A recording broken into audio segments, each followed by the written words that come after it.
How you doing today? I gotta admit, Monday Abby reached out to me and said, hey, when are we gonna get together to do the storyboard? And I didn't really want to do it. I got a lot on my calendar. I'm kind of tired and I'm exhausted. And I kind of wanted to just push it off this week because I'm exhausted. You ever get exhausted, tired?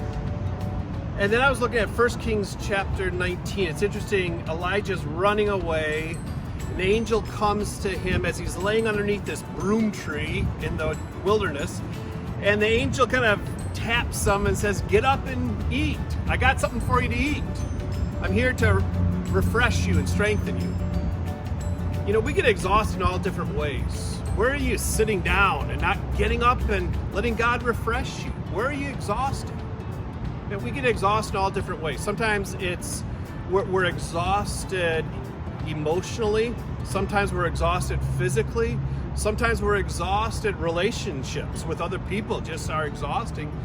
And then sometimes we become exhausted in our souls and our spirits.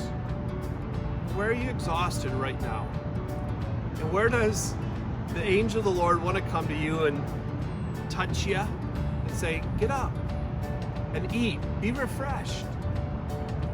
You know, that's just a beautiful thing. You know, when we get exhausted physically, God doesn't want us exhausted physically. In Genesis, God says, it's not good. You need a day for rest. Because if you work every single day, you're going to get exhausted physically. You know, when we get exhausted emotionally, God uses some words to encourage us. He calls us the apple of his eye. He says, I've written your name on the palm of my hands.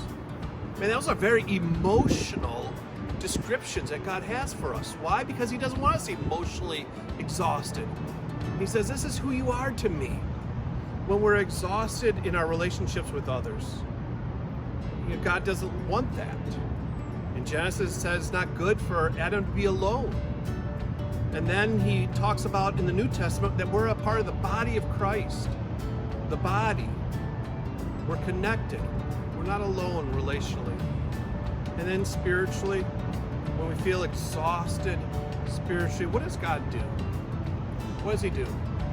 He says, I'll be with you always to the very end of the age. He says he breathes his spirit in us so that spiritually we're never alone. If you're exhausted, we're going to look a little bit more at Elijah, you know, getting touched by the angel of the Lord to get up and not be exhausted. We're going to look at that this Sunday, but I just want to remind you that God says, hey, get up and eat. I want to encourage you because you matter to me. I hope you know that. God's blessings. Have a great day.